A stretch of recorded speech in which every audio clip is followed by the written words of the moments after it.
morning everyone, my name is Bea Bibagyo together with my partner Dara Armodia, and we will be discussing about Negros Island Region or NIR together with its two provinces, Negros Occidental and Negros Oriental.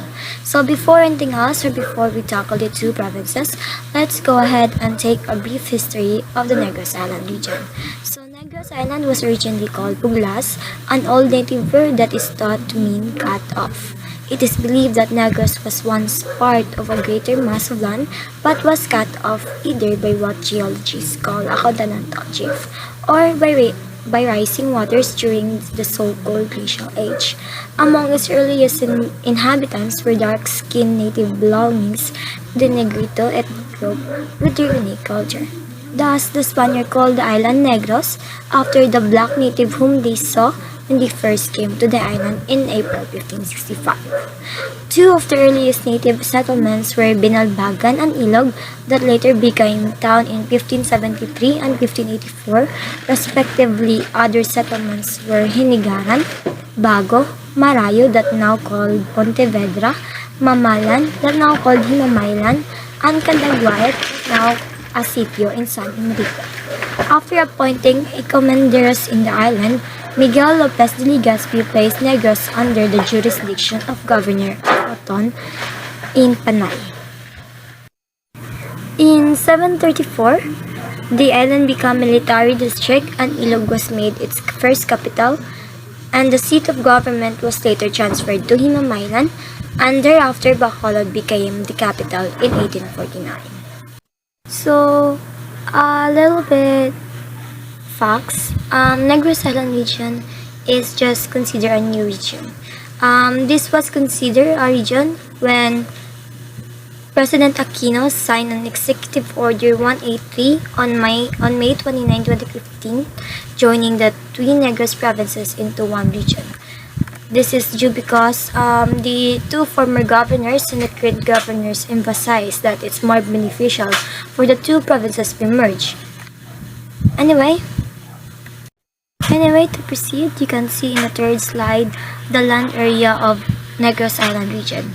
It has a land area of 13,310 square kilometers. This island is grouped in this belong in the island group of Visayas. Okay, to move on, let's now go ahead and tackle about the two provinces of Negros Island region, the Negros Occidental and Negros Oriental. So first up, Negros Occidental. So before we explore the province, let's learn what will you be expecting on the topic or the objective. So in my discussion, we'll be discussing where Negros Occidental is located, how many cities and municipalities Negros Occidental had, how big the land area and masses of Negros Occidental, the top 3 tourist attractions, and their famous local food, delicacies or desserts, what Negrense major source of income or living, and its major airport or its IATA code. So, where is Negros Occidental located? Negros Occidental is part of the Western Visayas, belonging to Region 6, which the island or the province is facing the island of Guimaras and the province of Iloilo in Panay Island. It's on the northwest across the Panay Gulf and Guimaras Strait. Anyway, Negros Occidental had a land area of 7,844.12 square kilometers or 3,028.63 square miles. The province was considered as the 8th most populated province in the Philippines. But how can we say that Negros Occidental is that big? It's just a province. So to answer that one, let's go ahead and discuss how many cities and municipalities had the Negros Occidental.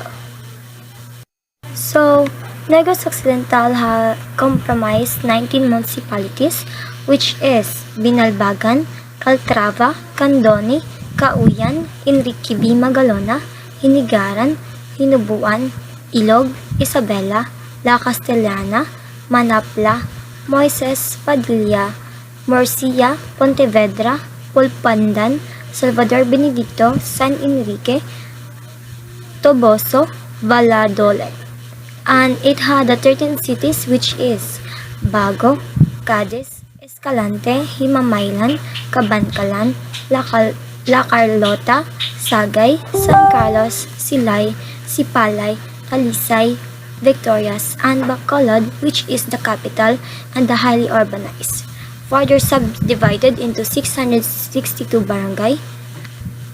So, Negros Occidental has the most chartered cities among all the provinces in the Philippines, excepting capital. So, Negros Occidental was considered the most populated provinces in Western Visayas. It ranked the second most populous province in Visayas after Cebu and eighth most populous province of the Philippines with an estimated population of 2,623,172 inhabitants. Anyway, to move on, let's continue and virtually travel on the top 3 tourist spots in Negros Occidental. Top, the Danghogan Island. The island is one of the best destinations in Negros Occidental. It's a 43-hectare island with lush vegetation and home of many wildlife species. The island was known to its coast for teeming with marine life forms, a perfect getaway for nature lovers. The Danghogan Island is marine preserve and wildlife sanctuary, an ecotourism destination for students, researchers, and of course tourists. Second stop, the ruins.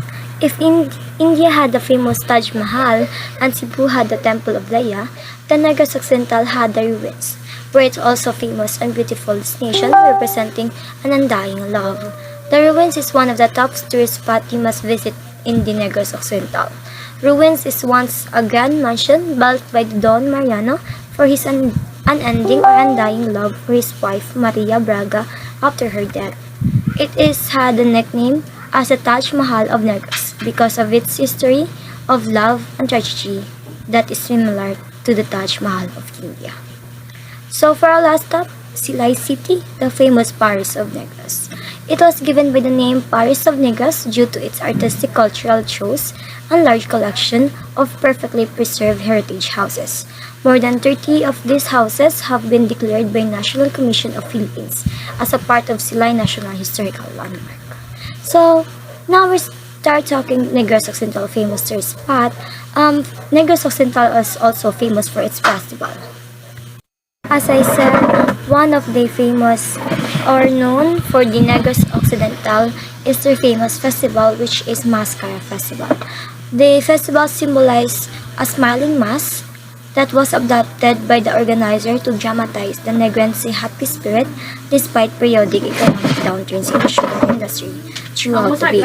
People from all over the Visayas flock to the town to celebrate the Mascara Festival. Mascara Festival is an annual festival with highlights held every fourth Sunday of October in Bacolod, Philippines. So let's go ahead and tackle about the Negros Occidental famous food and delicacies or desserts. One of the famous delicacies of Negros Occidental is piaya or piaya. This is a muscovado filled on unleavened flat bread, or a piaya is Bacolod's most famous local delicacies made up of toasted muscovado sugar and dough. Most piayas come with sprinkle of sesame seeds at the top. There is also cold Napoleons that can be found in most pastry shop all over Bacolod. But they said Mercy's Napoleon stood out the most. Their combination of the flaky puff pastry custard, cream filling, and the thin sugar glaze just the right amount of sweetness and texture that literally melts once it hits in your mouth. So for sweet lovers, maybe this is time for you to chip in Bacolod. Anyway, let's stop on dessert and go in the main dish. Negros Occidental is also famous for its chicken and sal, and this unique flavor they had, which one of their ingredients is native coconut vinegar and calamansi. The smoke flavor added by cooking the meat on hot charcoal grilled emphasize the marinade and make the dish tastier. They also have the kansi, one of signature dishes of the province. It is a Ilonggo or Negrense dishes that seems to be a combination of the top favorite and famous dishes of the Philippines, which is bulalo and sinigang. Kansi is a boiled bone in beef shank and usually come with a bone marrow. So let's stop with the food, and for the next slide, Let's go ahead and see some of Negros Occidental mouth-watering dishes and delicacies. So to proceed, in terms of dialect spoken by Negrens here or the people living in Negros Occidental, predominantly predominantly use the language of Hiligaynon, while the town and cities facing Tanon Street near Cebu speak Cebuano. So to sum them up, the majority of the people of Negros Occidental speak Hiligaynons and the rest speak Cebuano. For its major source of living or income, Negros Occidental is more on agriculture, where there are one of the source of palay, corn, sugarcane, coconut, or banana, and cassava in the Philippines. But their major source is the sugarcane, whereas again the province was known for its title as the sugar bowl of the Philippines. It is a home of several sugar refining centers, and a home of many businessmen or sugar industry. So the Negros Occidental is one of our famous local or top distributor of sugar or sugar source in the Philippines. In terms of airports, Negros Occidental had three airports, which is Bacolod Sky International Airport, Cabancalan City Domestic Airport, and Sipalay Airport. But the Bacolod Sky Airport, or BCD, is the main airport serving the general area of Metro Bacolod and Western Visayas. So that's all for the Negros Occidental. Let's proceed in Negros Oriental. Will be discussing or will be tackled by Dara Armodia. Thank you. Good day everyone. So let's move on to Negros Oriental. Negros Oriental, which is also called Oriental Negros, it is a province of the Philippines located in the Central Visayas region. It occupies the southeast half of the island of Negros, with Negros Occidental comprising the northwestern half. Negros Oriental faces Cebu to the east across the Tanon Strait and Siquijor to the southeast. It has a total land area of 5,402 kilometers squared, and its island group is Visayas. Negros Oriental has 6 cities, which are the Bais, Bayawan, Canlaon, Dumaguete, Gihulngan, and Tanhay. And Dumaguete City is the provincial capital and seat of province. It is also the province's most populous city. So, Negros Oriental has a lot of tourist attractions. But the first 3 famous tourist attractions there are the Apo Island, the Manhuyod Sandbar, and dolphin and whale watching in Bais. So, Apo Island is one of the best tourist spots in Negros Oriental, known being the best diving and snorkeling destination in the province. It is a marine sanctuary, a home of around 650 plus species of fish and 400 plus types of corals. It is composed of coral beaches with crystal clear waters, and just few meters away from the shore, sea turtles can be sighted, and this what makes Apo Island a great snorkeling destination. It is located in the municipality of Dawin, Negros Oriental. Second is the Manhuyod Sandbar. It is another beautiful place to visit in Negros Oriental. A long and wide stretch of sandbar that completely disappears on high tide. Manhuyod Sandbar is a perfect destination for families or a group of friends, and also a romantic place for a couple. During low tide, one can witness the vast expanse of beautiful sandbar where starfish and seashells show up, and then it will be transformed into a wide, crystal clear waters on high tide. A very alluring, unspoiled beach. There are around 5 cottages on the sandbar that seems like floating cottages during high tide. It is located in Bai City, Negros Oriental. So the third one is dolphin and whale watching in Bais. When you visit Manhuyut Sandbar, it is highly recommended to include dolphin and whale watching in Bais, one of the most popular tourist spots in Negros Oriental. Your guide will take you to Tanyan Strait, a protected marine sanctuary where you can witness pods of dolphins swimming up close. There are many species of dolphins swimming in Tanyan Strait, like the spinner, spotted, striped, and bottlenose dolphins. It is also located in Bai City in Negros Oriental. Negros Oriental enjoys some of the island's best natural scenery and places of adventure, with plenty of waterfalls and volcanic lakes to trek to. And as what I have said, Negros Oriental is famous for whale and dolphin watching, the Apo Island, and Sliman University. So Sliman University is known because of its place where this is abundantly clear. The campus is a unique mixture of colonial American and modern Filipino. The unique history of the university is enough to make it worth a visit, but it also houses an anthropology museum with artifacts of ancient Filipino culture. The campus, with its inviting lawns and lovely architecture, is also an attraction in itself. Negros Oriental has 5 famous local foods, starting with the Sans Rival. It is the pride of Dumaguete. This pastry is made basically of meringue sandwich with cream and butter and showered with cashew nuts. Sliced akin to loaves of bread, this light dessert is perfect with coffee to satisfy your butter cravings. Next is the Silvana. The sister of Sans Rival is a cookie made also of meringue, but filled with butter and cream.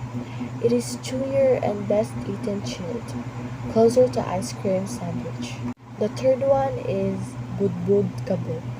This rolled millet rice cake from Tanjay City is their specialty. Millet, a kind of round grain, is made into these sticky cakes and a common staple for breakfast in public markets in Negros. The taste varies as it is not too sweet, perfect with a slice of ripe mangoes and chocolate drink for a fulfilling breakfast. Next is the Inato Pecho. Visayans have several ways of grilling chicken like inasal and inato. Dumaguete is a birthplace of famous Jos chicken inato. This barbecue grilled to a tender juicy crisp is marinated in a special sauce for its aromatic flavor and served with achara or picked papaya. Their single serving is big enough to make you full. The last one is barkiron. It is a fusion of two delicacies, the barquillos or wafer rolls and polvoron or powdered milk candy.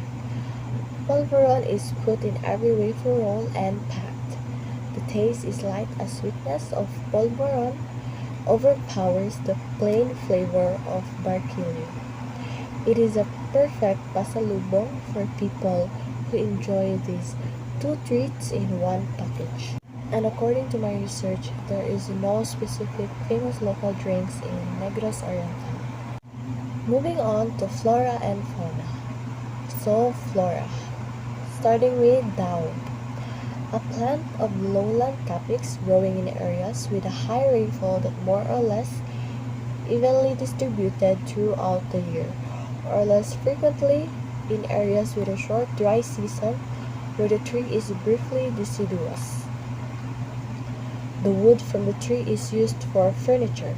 The fruits, flowers, and plants are used for medicines. Next is tangili. a large tree up to 50 meters high and a diameter of 200 centimeters.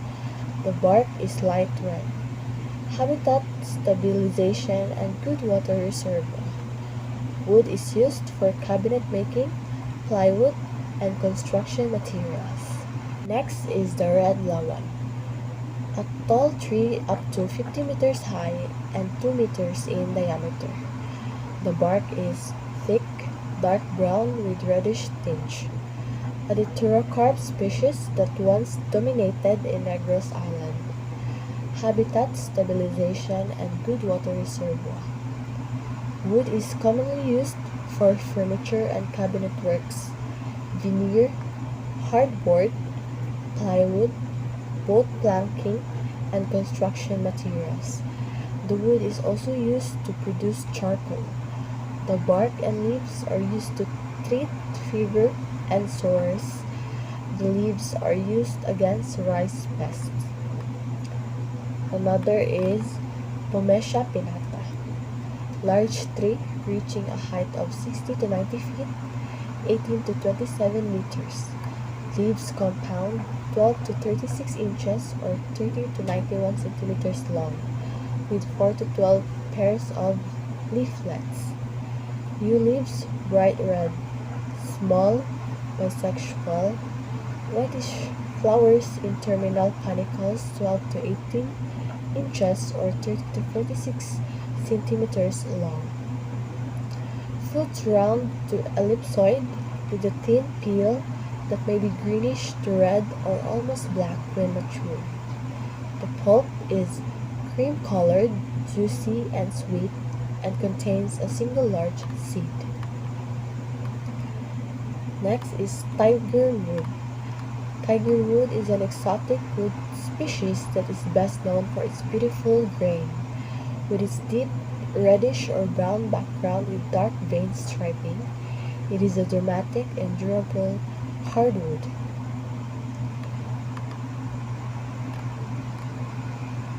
It is extremely popular not only for exterior use but also for furniture work, veneers, flooring, and other wood projects where the dramatic look gives certain flair to the finished product. Next is Phylocladus hippophilus. It occurs in lower montane to subalpine evergreen rainforests at altitudes between 310 to 600 meters and 3,400 to 4,000 meters. This species is present in several protected areas in all range materials. Moving on to fauna. So, blue whale.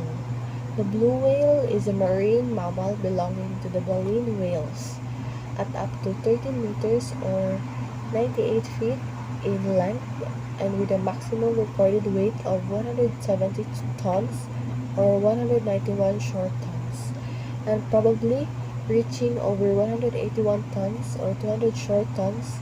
It is the largest animal ever known to have existed. Next is the Negros bleeding heart pigeon. 25 centimeters or 10 in total length, ground feeder but roosts and nests on bushes or vines, seen in pairs in a flock. Birds with enlarged gonads recorded in April, May, and a recent fledgling obtained on May 3. Nest and eggs are undescribed. Another is Visayan right hornbill. It is closely related to the right hornbill but can be recognized by the yellow throat and ocular skin in the male and the blue throat and ocular skin in the female. Both throat and ocular skin are deep orange or red in both sexes of the right hornbill. Its binomial name commemorates the Scottish ornithologist Viscount Weldon. Next is the Visayan spotted deer. This small, short-legged deer is the largest endemic species of the West Visayan Islands of the Philippines and is easily distinguished from other Philippine deer by the distinctive pattern of buffed color spots scattered across its dark brown back and sides. The underparts are creamy color with white fur on the chin and lower lip, contrasting sharply with the otherwise deep brown face and neck. The head is a slightly lighter shade of brown than the body, and the eyes are surrounded by a ring of paler fur. As is typical of most cervids, only males bear antlers, which are bumpy and relatively short and stout at around 20 centimeters in length. Males can also be distinguished from females by their much larger overall size. So next is palm civet. The Asian palm civet is a small, mottled gray and black viverrid weighing 2 to 5 kilograms. It has a body length of about 53 centimeters with a 48 centimeters long tail. Its long, stocky body is covered with coarse, shaggy hair that is usually grayish in color. There is a white mask across the forehead, a small white patch under each eye, a white spot on each eye of the nostrils, and a narrow dark line between the eyes. The muzzle, ears, lower legs, and distal half of the tail are black, with 3 rows of black markings on the body. The tail is without rings, unlike in similar civet species. Another is Malay civet, also known as the Malayan civet and Oriental civet, is a viverrid native to the Malay Peninsula and the islands of Sumatra, Bangka, Borneo, the Riolanga Archipelago, and the Philippines. It is listed as least concern by IUCN as it is a relatively widely distributed, appears to be tolerant of degraded habitats, and occurs in a number of protected areas. It adapts well to disturbed habitats. It is fully nocturnal and mainly, but not exclusively, a ground dweller. The dialects spoken in Negros Oriental are Cebuano and Hiligaynon. It is the main dialects generally spoken in the households of Negros Oriental. And the major source of living and income there is fishing. The major airport in Negros Oriental is Sibulan Airport, or also known as Dumaguete Airport or Dumaguete Sibulan Airport. It is an airport serving the general area of the city of Dumaguete, located in the province of Negros Oriental in the Philippines, and its 3-letter code is DGT.